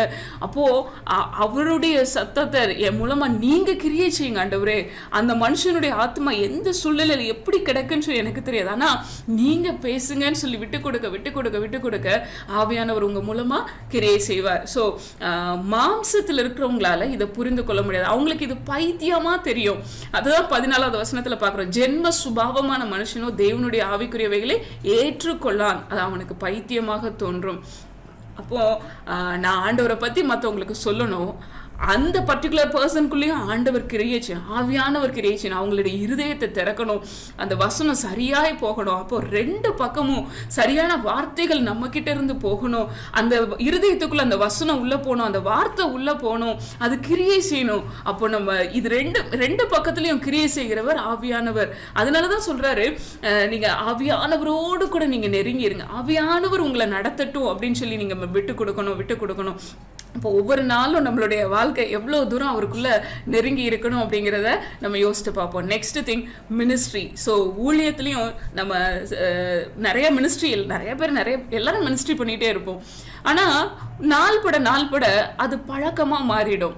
ஸோ ஃபஸ்ட்டு ஆரம்பத்தில் ஒரு ட்ராக்ஸ் மினிஸ்ட்ரி பண்ணுறோம் அப்படின்னு சொன்னால் பயங்கர ப்ரேயரோட அன்னொரு இந்த ட்ராக்ஸை நான் கொடுக்குறேன், எப்படியாவது இந்த ஆத்மாவை சந்திங்க அப்படின்னு சொல்லிட்டு ரொம்ப உற்சாகத்தோடு கூட அந்த மினிஸ்ட்ரி செஞ்சுட்டே இருப்பாங்க. அப்போ கொஞ்ச நாள் ஆக ஆஸ் யூஷுவல் ஆண்டவரே இந்த மினிஸ்ட்ரி ஆசீர்வதின்னு சொல்லிட்டு ட்ராக்ஸை கொடுத்துட்டு, ஸோ அது அப்படியே நாமினல் அப்படியே மாற ஆரம்பிக்குது. ஆனால் நம்ம இங்கே பார்க்குறோம், ministry should be done with the help of Holy Spirit. அவர் மூலமா நம்ம செய்யணும், அவருக்காக நம்ம செய்ய போறோம். அப்போ நம்மளுடைய வாழ்க்கையில ஆண்டவர் அந்த ஊழியங்களை எப்படி ஆசீர்வதிக்க முடியும் அப்படின்னு சொன்னா, அவர் நம்மை கொண்டு என்ன செய்ய சித்தம் கொண்டிருக்கிறாரோ அதுக்கு நம்ம முழுமையா விட்டு கொடுக்கும் போதுதான் அங்க ஆசீர்வாதத்தை பார்க்க முடியும், அங்க அவர் அறுவடையை நம்ம பார்க்க முடியும். நிறைய நேரத்துல அதை நம்ம பழக்க தோஷமா நம்ம மாத்திரக்கூடாது. ஸோ ஒருவேளை டெய்லி அது பழக்கமா இருக்கணும், ஆனா ஃபுல்லா நம்ம ஆவியானவரை சார்ந்து இருக்கணும். ஸோ அப்போஸ்தலர் 10வது அதிகாரத்தில் நம்ம அதை தான் பார்க்குறோம். பேதுரு ஜெபம் பண்ணிட்டு இருக்காரு, ஒரு பக்கம் கொர்னேலியஸ் ஜெபம் பண்ணிட்டு இருக்காரு, ஆவியானவர் ரெண்டு பக்கமும் கிரியை செய்யறத பாக்குறோம். அங்க கொர்னேலியஸ் கிட்ட அங்க போய் ஒரு மனுஷன் இருப்பான், அவன் பேதுரு சீமோனுடைய வீட்டுல இருப்பான், நீ போய் கூட்டிட்டு வா, அப்படி ஆட்களை அனுப்பி கூப்பிடுன்னு சொல்றாரு. எல்லாத்தையும் சொல்லி காட்டுறாரு, எந்த வீட்டுல இருப்பாங்க, எந்த ஊர், எல்லாத்தையும் சொல்றாரு. அதே மாதிரி இந்த பக்கம் பேதுரு கிட்ட விஷன் மூலமா ஆண்டவர் பேசுறத பாக்குறோம், ஆவியானவர் பேசுறத பாக்குறோம்.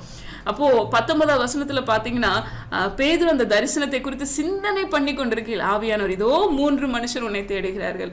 ஸோ நம்மளுடைய மினிஸ்ட்ரியும் இப்படி இருக்கணும். அந்த கடைசி நாட்கள்ல நம்ம ஏனோ தானோன்னு சொல்லி செய்ய முடியாது.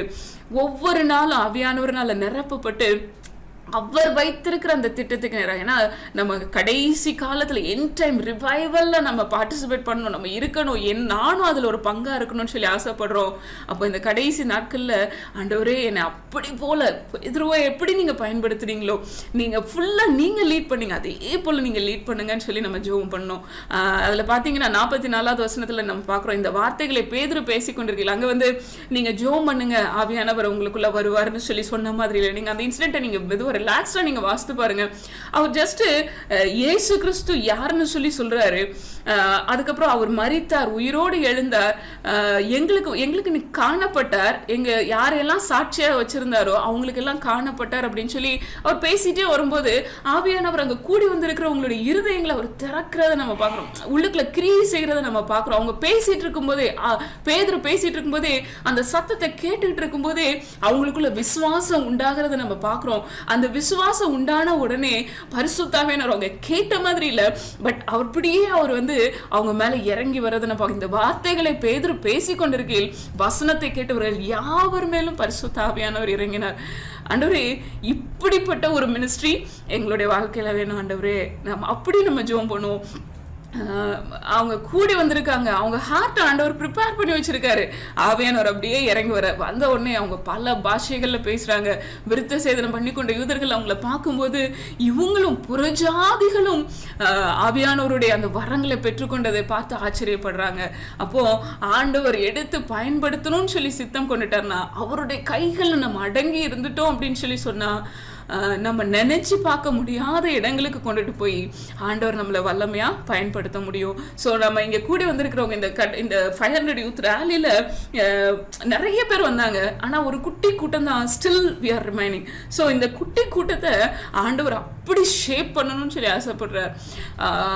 அதாவது அவருடைய வல்லமையை கொடுத்து, அவருடைய அத்தாரிட்டியை கொடுத்து, அவர் மகிமையா நம்ம மூலமா செயல்படணும்னு சொல்லி ஆசைப்படுறார். ஸோ இது எல்லாத்தையும் நம்மளுடைய மாம்சத்துல நம்ம போயிட்டோம் அப்படின்னு சொல்லி சொன்னா நிறைய நேரம் நம்ம அதை இழந்து போயிடுவோம். அதனால தான் ஆண்டவர் நம்மளுக்கு சொல்றாரு, என்னுடைய ஆவியினால தான் ஆகும், நீங்க என் மேல முழுமையா நீங்க சார்ந்து கொள்ளுங்க அப்படின்னு சொல்லி சொல்றாரு. எப்படி அந்த ஆதி அப்போஸ்தலர்கள் கிட்ட அவருடைய சீஷர்கள் கிட்ட சொல்றாரு, யோவான் எழுதின சுவிசேஷம் 15வது அதிகாரத்துல, நீங்கள் என்னில் நிலைத்திருந்தால் கனி கொடுப்பீர்கள். நிலைத்திருந்தால், நீங்க நிலைச்சிருக்காம உங்க இஷ்டத்துக்கு நீங்க போனீங்கன்னா கனி கொடுக்க முடியாது, அது வெட்டுண்டு போயிடும். நீங்க நிலைச்சிருங்க, எனக்குள்ள நீங்க நிலைச்சிருங்க அப்படிங்கிறப்போ நம்ம கனி கொடுக்கணும் அப்படின்னு சொல்லி சொல்ல, நீங்கள் போய் கனி கொடுக்கும்படிக்கு நான் உங்களை ஏற்படுத்தியிருக்கேன். அப்போ நம்ம போய் கனி கொடுக்கணும் அப்படின்னு சொன்னா அவருக்குள்ள நம்ம நிலைச்சிருக்கணும், அவருக்குள்ள நம்ம நிலைச்சிருக்கணும்.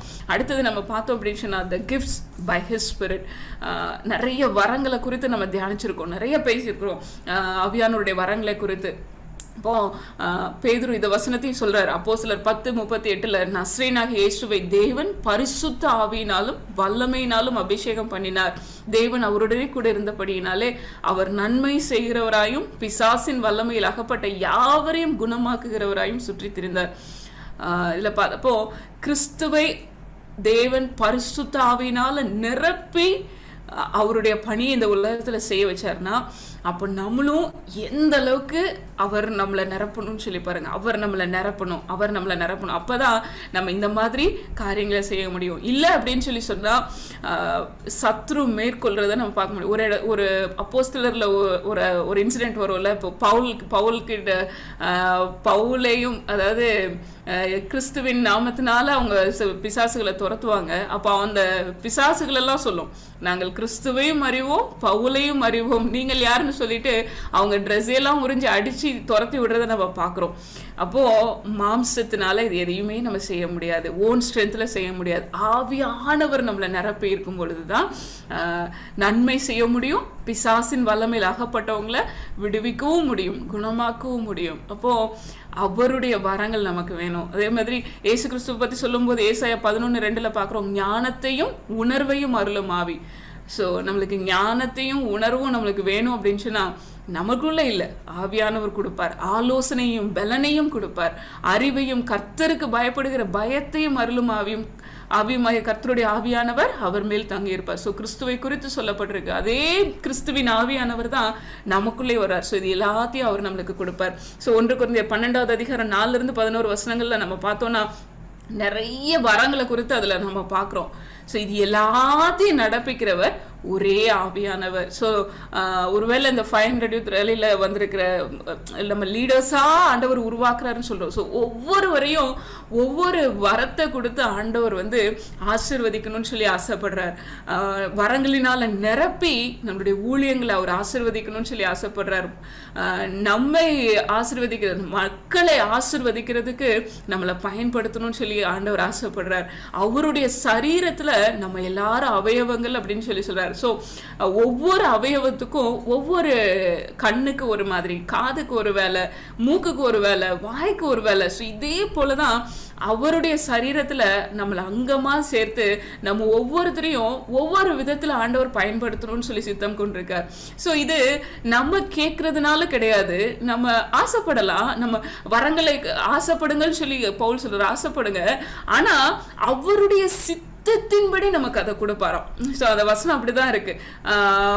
10வது வசனத்துல நம்ம பார்க்குறோம், ஒவ்வொருத்தருக்கும் ஒவ்வொரு வரங்கள் அளிக்கப்பட்டிருக்கு. 11வது வசனத்துல இவைகள் எல்லாம் அந்த ஒரே ஆவியானவர் நடப்பித்து தமது சித்தத்தின்படியே அவனவனுக்கு பகிர்ந்து கொடுக்கிறார்.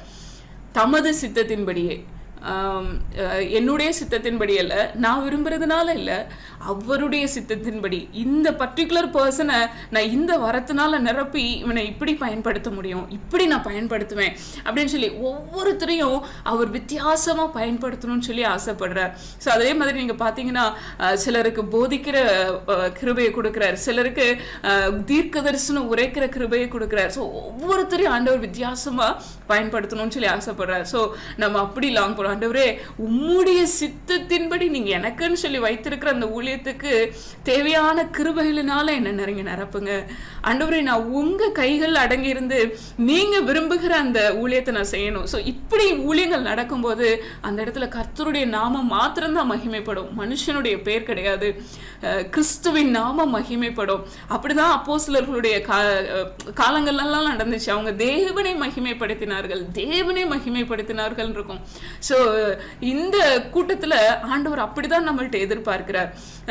உங்களுடைய நேம் மகிமைக்காக இல்லை, என்னுடைய நாமத்தின் மகிமைக்காக, என்னுடைய பேர் பிரஸ்தாபத்துக்காக நான் உங்களை பயன்படுத்தணும்னு சொல்லி நினைக்கிறேன் அப்படிங்கிறார். அப்போ இது நம்மளுடைய பலத்தினால முடியாது, நம்மளுடைய பராக்கிரமத்தினால முடியாது, அவர்னால தான் முடியும். அவர் தான் நம்மளுக்கு இதை கொடுக்க போறார். ஸோ நம்மளுக்கு அப்படி ஒரு ஹார்ட் நம்மளுக்குள்ள இருக்கட்டும். ஆண்டவரே என்ன நீங்க அப்படி போல நீங்க மாற்றுங்க, அப்படி என்ன நிரப்புங்க, நீங்க என்ன வச்சிருக்கீங்களோ அந்த சித்தத்தின்படி நான் என்ன நீங்க நிரப்புங்க அப்படின்னு சொல்லி நம்ம விட்டு கொடுப்போம். கடைசியா நம்ம ஒரு இன்சிடென்ட்டை மட்டும் நம்ம பார்த்து முடிக்கலாம். அப்போஸ்தலர் 8வது அதிகாரம் 9ல இருந்து நீங்க 24 வசனங்கள் வரைக்கும் நீங்க வாசித்து பார்த்தீங்கன்னா, அந்த பட்டணத்துல பிலிப்பு மூலமா கர்த்தர் பெரிய காரியங்களே செய்யறார். ஸோ அந்த இடத்துல அப்போஸ்தலர்கள் வந்து கரங்களை வைக்கும்போது எல்லார் மேலேயும் பரிசுத்த ஆவியானவர் இறங்கி வர்றதை நம்ம பார்க்குறோம். அப்போ அந்த இடத்துல ஒரு மாய வித்தைக்காரன் இருக்கிறது நம்மளுக்கு தெரியும், சீமோன்னு சொல்லிட்டு. அவன் வந்து பிலிப்பு வர்றதுக்கு முன்னாடி நிறைய மந்திர வித்தைகள் எல்லாம் செஞ்சு எல்லாருக்கும் முன்னாடி தன்னை பெரியவனாக காட்டி கொண்டிருந்தான் அப்படின்னு சொல்லி நம்ம பார்க்குறோம். அப்போ எல்லாரும் அவனை தேடி தேடி வராங்க. அவன் வந்து ஒரு பெரிய ஆள்னு சொல்லிட்டு அவன் பின்னாடி வராங்க. ஆனால் பிலிப்பு மூலமா ஆண்டவர் அநேக அற்புதங்களை செய்யும் பொழுது இந்த மனுஷனும் கர்த்தரை விசுவாசித்து ஏற்றுக்கொள்கிறார். ஆனால் பேதுரு வந்து கரங்களை வைக்கும்போது எல்லாரும் பரிசுத்த ஆவியின் அபிஷேகத்தை பெற்றுக்கொண்ட உடனே இவருக்குள்ளே ஒரு ஆசை வருது. அப்போ நானும் கைகளை வைக்கும்போது பரிசுத்த ஆவியானவருடைய வரம் உங்களுக்கும் வந்துச்சு அப்படின்னு சொன்னா எவ்வளோ நல்லா இருக்கும்னு சொல்லி யோசித்தாரோ என்னவோ தெரியல. காசை கொண்டு வந்து கொடுத்து இதே போல எனக்கும் அந்த அதிகாரம் வேணும் அப்படின்னு சொல்லி கேட்கும்போது பேதுரு அவரை பார்த்து, தேவனுடைய வரத்தை பணத்தினாலே சம்பாதித்துக் கொள்ளலாம் என்று நீ நினைத்தபடியால் உன் பணம் உன்னோட கூட நாசமாய் போக கடவுது அப்படின்னு சொல்லி சொல்றார். அப்போ அப்படி சில வசனங்களை அவர் சொல்றார். கொஞ்சம் ஹார்டான வேர்ட்ஸ் எல்லாம் யூஸ் பண்றதை நம்ம பார்க்குறப்போ அதில் பார்த்தீங்க அப்படின்னு சொன்னால் நீ 22வது வசனத்தில், ஆகையால் நீ உன் துர்குணத்தை விட்டு மனம் திரும்பி. இயேசு கிறிஸ்துவை ஏற்றுக்கொண்டான் தான், விசுவாசிக்கிறான். ஆனால் அவனுடைய ஹார்ட் இன்னும் மாற்றம் அடையல. துர்க்குணம் உள்ளுக்குள்ளே இருக்கிறத பேதுரு பார்க்கறத நம்ம பார்க்குறோம். துர்க்குணத்தை விட்டு நீ மனம் திரும்பு அப்படின்னு சொல்லி சொல்கிறார். ஸோ அவர் எதுக்கு அடிமையாக இருக்காரு? பாப்புலாரிட்டிக்கு அடிமையாக இருக்கிறாரு. பாப்புலாரிட்டிக்கு அடிமையாக இருந்ததுனால இப்போ பேதுரு வந்து கரங்களை வச்ச உடனே எல்லாருக்குள்ளேயும் பரிசுத்தாவேன்னு வர்றாரு. அப்போ நானும் காசு கொடுத்து இதை சம்பாதிச்சேன்னா நானும் கைகளை வைக்கும்போது எல்லாருக்குள்ளேயும் பரிசுத்தாவேன்னு வரும். ஸோ இன்னும் நான் பாப்புலர் ஆகிடுவேன். அவனோட ஹார்ட்டில் அதுதான் இருந்திருக்கு. அப்போது கிறிஸ்துவை ஏற்றுக்கொண்டார். ஆனால் அந்த பாவ கட்டிலிருந்து விடுதலையை பெற்றுக்கொள்ளலை. ஸோ இதே போல தான் சில நேரத்தில் நமக்குள்ள அந்த காரியங்கள் மறைந்து கிடக்கும், நம்மளுக்கு தெரியாது. ஆனால் ஆவியானவருடைய பிரசன்னத்தில் வரும்போது ஆண்டவர் அதை ரிவீல் பண்ணுவார். ஸோ என்னையும் சேர்த்து தான் சொல்கிறேன், நம்மளுக்குள்ளே இருக்கிற நான் ஆண்டவருக்கு பிரியமில்லாத காரியங்கள் எங்கேயாவது ஒளிந்துட்டு இருக்குது அப்படின்னு சொன்னால் ஆவியானவர் அதை ரிவீல் பண்ணணும், நம்ம விட்டு கொடுக்கணும். டோட்டலாக ஆண்டவருடைய சமூகத்தில் நம்மளை சரண்டர் பண்ணணும். ஆண்டவரே உம்முடைய சித்தம் மாத்திரம் என்னுடைய வாழ்க்கையில் நிறைவேறட்டும், நீங்கள் என்னை கொண்டு செய்ய சித்தம் கொண்டிருக்கீங்களோ அதை மாத்திரம் நான் செய்யட்டும், உம்மோடு கூட நான் நெருங்கி இருக்கட்டும். நம்மளுடைய ஒவ்வொருத்தருடைய வாஞ்சியும் ஆத்துமாக்கள் மீது பாரம் கொண்ட ஒரு இருதயமாக இருக்கணும். அதே சமயம் தேவனிடத்தில் அன்பு கூறுகணும், அவருடைய பிரசன்னத்தில் நம்ம உட்காரணும், அவருடைய சத்தத்தை நம்ம கேட்கறதுல வாஞ்சியாக இருக்கணும். 2 கட்டளைகளை தான் பிரதானமாக கிறிஸ்துவானவர் சொன்னார். பிரதான கற்பனைகள் இல்லை, உன் தேவனாகிய கர்த்தரிடத்தில் உன் முழு இருதயத்தோடும் முழு ஆத்மாவோடும் முழு மனதோடும் அன்பு கூறுவாயாக. இப்போ ஃபஸ்ட்டு நம்ம ஆண்டவரிடத்தில் அன்பு கூறணும். அந்த அன்பு நம்மளுக்குள்ளே இருக்கா? நான் தேவனுடைய சமூகத்தில் முழுமையாக நான் விட்டு கொடுக்குறேன்னா, ஜெபத்தில் நான் அந்த ப்ரேயர் டைமில் அந்த அவரோடு கூட இருக்கிற அந்த இன்டிமேட் ரிலேஷன்ஷிப்பில் நான் எப்படி இருக்கேன்? அவரோடு கூட நான் ஒரு மாதிரி கூட்டத்தோடு கூட நான் சேர்ந்து ஜோம் பண்ணும்போது நல்லா இருக்கு. ஆனால் தனிமையில் நான் தேவனோடு கூட நான் ஐக்கியமாக இருக்கேனா? எவ்வளவு நேரம் அவரோடு கூட நான் பேசிகிட்டு இருக்கேன்? அந்த உறவாடுகிற நேரம் எப்படி இருக்குது? அவர் பேசுகிறத நான் உட்கார்ந்து அமர்ந்திருந்து நான் கேட்குறேனா? இல்லைன்னா நான் பேசுகிறத மட்டும் அவர் கேட்கணும்னு சொல்லி நான் எதிர்பார்க்குறேனா? ஸோ இது எல்லாம் நம்ம யோசிச்சு பார்ப்போம். ஆண்டவருக்கு வந்து முதல்ல நம்ம அவர்கிட்ட அன்பாக இருக்கணும்னு சொல்லி ஆண்டவர் எதிர்பார்க்கிறார். இந்த செகண்டரி அதே ப்ரொபோர்ஷனில் மனுஷர்கள்கிட்ட அன்பாக இருக்கணும். அப்போ நான் ஆண்டவருடைய அன்பினால் நிரப்பப்படாமல் மனுஷர்கள்கிட்ட அன்பு நான் காட்ட முடியாது. ஆண்டவருடைய அன்பினால் நான் நிரப்பப்படணும். என் இருதயம் பரிசுத்தமாக மாறணும், ஆண்டவருக்கு பிரியமாய் மாறணும், மறுரூபப்படணும். சுத்திகரிக்கப்பட்ட ஒரு இருதயமா இருக்கணும். இருதயத்தில் சுத்தமுள்ளவர்கள் பாக்கியவான்கள், அவர்கள் தேவனை தரிசிப்பார்கள் அப்படின்னு சொல்லி வசனம் சொல்லுது. இப்போ அந்த இருதயம் சுத்தமா இருக்கணும். ஸோ இது எல்லாம் நம்ம செக் பண்ணி பார்ப்போம். இது எதுவுமே ஆண்டவர் சொல்றாரு, உங்களால இது செய்ய முடியாது, பட் பை மை ஸ்பிரிட், என்னுடைய ஆவியினால நான் உனக்குள்ள இது எல்லாத்தையும் செய்ய முடியும். உன் ப்ரேயர் டைமை நான் சந்தோஷமா மாற்ற முடியும். அது ஒரு நல்ல ஒரு ஐக்கியப்படுகிற ஒரு வேலையை, தேவனோடு கூட ஒரு உடவாடுகிற ஒரு நேரமா நான் மாற்றி தர முடியும் அப்படின்னு சொல்லி ஆண்டவர் சொல்றாரு. நீ வசனங்களை எடுத்து உட்காரும் பொழுது என் சத்தம் உன்னோடு கூட பேசும், உன்னை அந்த அமர்ந்த மெல்லிய சத்தத்துல நான் உன் கூட பேசணும்னு சொல்லி ஆசைப்படுறேன்னு சொல்லி சொல்றாரு. நீயா அந்த ஒரு ஹெட் நாலேஜில் அதை நீ தேடாத. I want to reveal the truth. நான் உனக்கு சத்தியத்தை நான் வெளிப்படுத்தணும்னு சொல்லி ஆசைப்படுறேன் அப்படின்னு சொல்லி இன்னைக்கு நம்மளுக்கு சொல்றாரு. ஏன்னா சத்தியத்துக்குள்ள நடத்திட்டு போறவர் அவர் தான். நான் உனக்கு செய்யணும்னு சொல்லி ஆசைப்படுறேங்கிறார். ஸோ நம்மளுக்குள்ள இருக்கிற சுபாவத்தில் ஒவ்வொரு நாளும் மாற்றத்தை கொடுக்கணும்னு சொல்லி ஆசைப்படுறார். மறுரூபப்படுத்த நான் ஆசைப்படுறேன். உன்னை என்னுடைய குமாரனுடைய சாயலுக்கு ஒப்பாக நான் உன்னை மாற்றணும்னு சொல்லி ஆசைப்படுறேன் அப்படிங்கிற, அதுக்காக தான் நான் உனக்கு ஆவியானவரை கொடுத்துருக்கேன் அப்படிங்கிறார். அப்போது ஃபுல்லாக அதே மாதிரி மினிஸ்ட்ரியாக இருந்தாலும் பேதுருக்கிட்ட எப்படி இன்ஸ்ட்ரக்ட் பண்ணி ஆண்டவர் ஊழியங்களை நடத்து, அதே போல் நான் உனக்கு சொல்லணும்னு சொல்லி, நான் என்ன செய்ய சித்தம் கொண்டிருக்கிறேனோ அதை நான் உன் மூலமாக செயல்படுத்தணும்னு சொல்லி ஆசைப்படுறேங்கிறார். ஆண்டவர் நம்மள்கிட்ட எதிர்பார்க்குறதெல்லாம், நீங்கள் என்ன ஃபுல்லாக என்ன சார்ந்து கொள்ளுங்க, நான் உங்களை நடத்தட்டும் அப்படிங்கிற, ஆவியானவர் உங்களை நடத்தணும், நம்மளை நடத்தணும்னு சொல்லி ஆசைப்படுறார். நம்ம ஒவ்வொருத்தரையும் அவருடைய சித்தத்தின்படி இந்த உலகத்துல மாம்சத்துக்குரியவர்களா இல்லை, ஆவிக்குரியவங்களா நடத்தணும்னு சொல்லி ஆசைப்படுறார். ஸோ இந்த காரியங்களை எல்லாம் நம்ம மனசுல வச்சு அவருடைய கரத்தில் நம்ம கொடுக்கும்போது, நம்ம இப்போ எந்தெந்த இடத்துலலாம் நம்ம பின்தங்கி இருக்கிறோமோ அதையெல்லாம் ஆண்டவர் செப்பனிடுவதோடு கூட மாத்திரம் இல்லை, நம்மளை எடுத்து ஆண்டவர் பயன்படுத்துவார், மகிமையாய் பயன்படுத்துவார். ஒருவேளை இது ஆண்டவர் நம்மளோடு கூட பேசுகிற அந்த சத்தத்துக்கு நம்ம கீழ்ப்படிய தேவன் நமக்குள்ள இருந்து கிரியை செய்யறதை நம்ம உணர முடியும். எப்படி இயேசு கிறிஸ்துவை தமது ஆவியினாலும் வல்லமையினாலும் நிரப்பி பயன்படுத்தினாரோ அதே போல ஆண்டவர் நிரப்பி பயன்படுத்தணும்னு சொல்லி ஆசைப்படுறார். ஏன்னா இன்னைக்கு பிசாசுகளின் கட்டுகளில் பிடிக்கப்பட்டவங்க நிறைய பேர் இல்லை, முழு உலகமும் அவனுடைய ஆளுகைக்குள்ள விழுந்து கிடக்கிறத நம்ம பார்க்குறோம். அப்போ இதுல தேவன் நம்மளை பயன்படுத்தணும் அப்படின்னு சொல்லி சொன்னா நம்ம முழுமையா அவரை சார்ந்து கொள்ளணும். இல்லைன்னா சத்ருவினுடைய தந்திரங்கள்ல நம்ம மாட்டிக்கொள்ளுவோம், இல்லைன்னா சத்ருவினுடைய அந்த தாக்குதல்ல நம்ம விழுந்து போயிடுவோம். ஸோ ஆண்டவர் இன்னைக்கு நம்மளுக்கு ஒரு ஆலோசனையா கொடுக்கறது, என்ன நீங்க முழுமையா சார்ந்து கொள்ளுங்க, என்னோடு கூட நீங்க நெருங்கி இருங்க, நான் உங்களை ஆளுகை செய்யட்டும், ஆவியானவர் நம்மளை ஆளுகை செய்யணும்னு சொல்லி எதிர்பார்க்கிறார். ஸோ இந்த கடைசி காலங்களில் ஆவியானவர் மகிமையா செயல்படணும்னு சொல்லி ஆசைப்படுறார். ஸோ நம்ம ஆண்டவருடைய சமூகத்தில் நம்ம விட்டு கொடுப்போம். ஆண்டவரை என்னை நீங்க முழுமையாக பயன்படுத்துங்கன்னு சொல்லி நம்ம ஒப்பு கொடுப்போம். ஆண்டவரே நீங்க என்ன ஊழியங்களை எனக்காக வச்சிருக்கீங்களோ அதற்கு நேராக என்னை நடத்துங்கன்னு சொல்லி நம்ம கேட்போம். ஆண்டவரே உம்முடைய வரங்களினால நீங்க என்னை நிரப்புங்கன்னு சொல்லி கேட்போம். ஆண்டவரே நான் என்னுடைய இஷ்டத்தின்படி ஊழியம் செய்யல, ஆண்டவரே உம்முடைய சித்தத்தின்படி நாங்கள் செய்யறதுக்கு எங்களை ஒப்பு கொடுக்குறோம்னு சொல்லி சொல்லுவோம். அப்படி செய்யும் போதுதான் ஆண்டவருடைய பலத்த கிரியைகளை நம்மளுடைய கண்களினால் பார்க்க முடியும். நம்ம எல்லாரும் ஒப்பு கொடுப்போம். இந்த டைம்ல தேவரீர் எங்களை நிரப்புவீராகன்னு சொல்லி நம்ம ஒப்பு கொடுக்க நம்மளை ஆண்டவர் மகிமையா எடுத்து பயன்படுத்த முடியும். ஜெபிக்கலாம். ஸ்தோத்திர கர்த்தாவே, மை துதிக்கிறோம், மை ஸ்தோத்தரிக்கிறோம். பரிசுத்த ஆவியானவரே, மை ஸ்தோத்தரிக்கிறோம். ஆண்டவரே நீங்க எங்களுக்காக நீர் வைத்திருக்கிற ஆண்டவரே திட்டங்களுக்காக உமக்கு நாங்கள் நன்றி செலுத்துறோம். ஆண்டவரே இவ்வளவு தூரம் ஆண்டவரே அப்பா நீங்க எங்களை எல்லாம் தெரிந்து கொண்டு ஆண்டவரே நீங்க எங்களோடு கூட இருக்கணும்னு சொல்லி நீங்க ஆசைப்படுறீங்க. ஆண்டவரே நீங்க எங்களை நிரப்பணும்னு சொல்லி ஆசைப்படுறீங்க. ஆண்டவரே உங்களுடைய வசனங்களினால நீங்க எங்களை நிரப்பணும்னு சொல்லி ஆசைப்படுறீங்க. ஆண்டவரே நீங்க எங்களை மறுரூபப்படுத்த சித்தம் கொண்டிருக்கீங்க. ஆண்டவரே நீங்க எங்களை சூஸ் பண்ணி தெரிந்து கொண்டு ஆண்டவரே உம்முடைய அபிஷேகத்தால நீர் எங்களை நிரப்பி ஆண்டவரே இந்த உலகத்துக்கு ஆண்டவரே நாங்கள் உமக்கு சாட்சிகளாய் இருக்கும்படியாக நீர் எங்களை அழைத்ததற்காக உமக்கு நாங்கள் நன்றி செலுத்துறோம் ராஜா.